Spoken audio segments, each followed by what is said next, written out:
Hi, I'm Shwathy. I'm gonna talk about the research I did during my PhD in RMIT University. So, you know how we all take medicines, right? Like we take paracetamols, the Panadols. We actually don't need that big capsules we are swallowing. The reason we are still taking that big tablets is because there's only 1/4 of it which really gets absorbed, because it's really hard for these medicines to enter through our tiny little cells in our body. So that's where my research comes into play.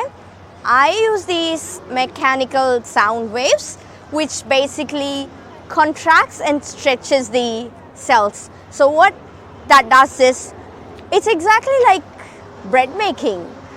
If you try to make the dough, if you stretch it out, the dough thins out, and then if you try to pull it all back, it becomes thick again. So that's exactly what these waves does. It basically compresses, stretches, compresses, stretches. So once you stretch it out, there are all these thin portions on the cells and they are very susceptible to form a hole if you push it.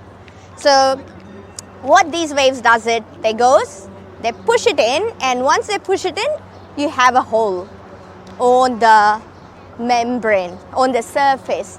And once you have the hole, you can put in whatever you want. So this increases the efficiency, and we need tiny little medicines, tablets, instead of swallowing a big tablets. So I'm sure if you have kid back home, if you tell them you just need this little pill to be taken in and not a big capsule, they will thank me. So that's exactly what I do. Feel free to come ask me questions more about the waves I do, how I deliver drugs to the cells, and we can chat about it.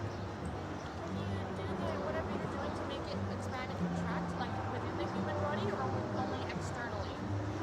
We can, so the distance the waves can travel is around 500 microns. So you can do it on the skin, but if you want to do it inside, you need to take the cells out, do it, and then put back the cells. So it depends on the applications.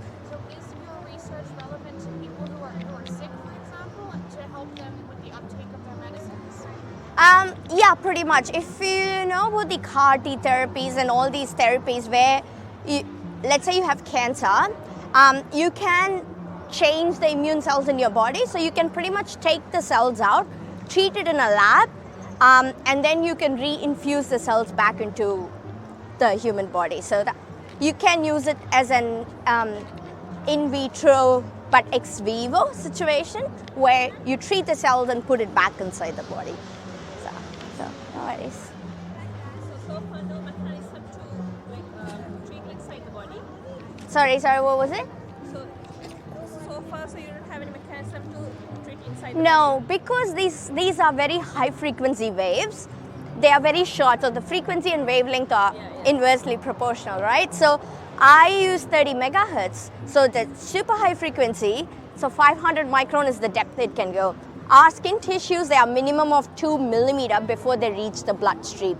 So you can't directly put the device on us and then expect things to go. But what we can do is, these tiny, they are only 1 by 1 centimeter devices. So you can basically make, do you know the diffusers?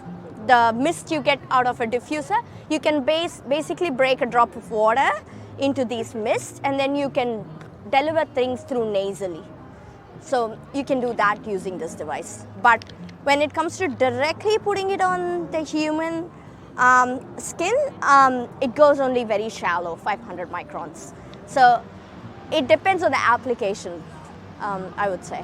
So is there any side effects for the cells due to this? No, fortunately, we have tested the viabilities and stuff before and after the application, and it's quite viable. Literally, the moment you stop the waves, they spring back, so which is pretty good.